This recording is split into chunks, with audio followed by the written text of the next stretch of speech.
This is a video demonstration of TRANSAX Gateway's virtual terminal. The virtual terminal is an easy-to-use sales form that you can access anytime and from any computer or device with internet access. I've already logged into my Gateway account and I'm currently at my dashboard screen. To access Virtual Terminal, I'll hover over Process Payment and click Virtual Terminal. I'm now at the Virtual Terminal, and I see many various data fields where I can input information like billing info or shipping info to submit with my transaction. Most of the data is optional, aside from the fields marked with a red asterisk indicating that they are required. In this case, that would be amount, card number, and expiration date. I can also customize my virtual terminal to decide which fields are visible and which fields are hidden. From virtual terminal configuration, a checkbox indicates the field is visible, while unchecking the box indicates the field will be hidden. Let's say I'm a business that never ships products to customers. I may find it really useful to hide all of the shipping information. So I'll do that now. I click Unselect All, and it quickly removes the checkbox from my shipping info.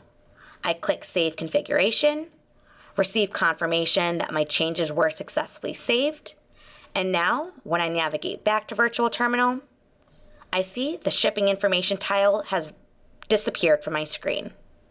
Now let's talk about some of the Virtual Terminal's capabilities. Please note that my demo account has all enabled features, so if there's a feature I'm demonstrating that you aren't seeing on your account, you can contact your sales representative for more information. Virtual Terminal supports multiple processors. From the processor dropdown, I can toggle between one processor and the next, and the nicknames here help me identify which processor I'm using. Virtual Terminal also supports a payment type of either credit card or check. Depending on which payment type I use, it also adjusts the type of payment information I have to submit. When it comes to credit card, I'm prompted for credit card info, including card number, expiration date, and card security code. A payment type of check prompts me to enter check information, such as check name, routing number, account holder type, account type, and SEC code. Depending on what payment type I'm using, it also adjusts my allowable transaction types. If I use a payment type of credit card, Virtual Terminal supports transaction types of sale, refund, capture, authorization, credit, and void.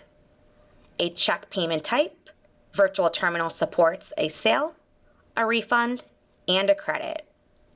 One last great benefit of Virtual Terminal is its integration to our tokenization system, the SAFE. What that means is that you have the ability to store payment information for future use, so you don't have to contact your customer and retrieve that for every transaction. If I was processing my first-time transaction, I would simply click the box here to save data for rebilling, and it would store all of my customers' associated payment data. If I'm processing a Virtual Terminal transaction for customers who's already in the SAFE, I click Enter a SAFE ID. When I click that, a new box pops up asking me to input a customer SAFE ID number. So let's test that now. I'm going to process a credit card transaction to credit card processor 1, the transaction type of sale, for $75. Rather than inputting the full card data and billing info, I'll grab a customer from the SAFE. I click Enter a SAFE ID, and I happen to know that my customer SAFE ID number is 1322743. I enter that and click Use SAFE ID. Now my virtual terminal pre-populated with all of my customer's information, his card number, expiration date, and all associated billing info. If I wanted to, I could always edit any of the data that was currently here, or I can just move forward with processing my transaction. I can click Process Transaction at the top of the screen or Process Transaction at the bottom of the screen. Doesn't matter which button I use, both will accomplish the same task of processing my $75 sale transaction to my customer, George Washington. We click Process Transaction. I see the status flashing across the screen, indicating my transaction was processing, and in real time, I get the results that the transaction was successful. coded here in green. If the transaction was declined, it would be coded in red with the message transaction failed. I can also look at the status message. For a successful transaction, I see approved. If it was a declined transaction, the status message would have more details regarding the reason for the decline. One last thing to mention is that my customer had a billing email on file.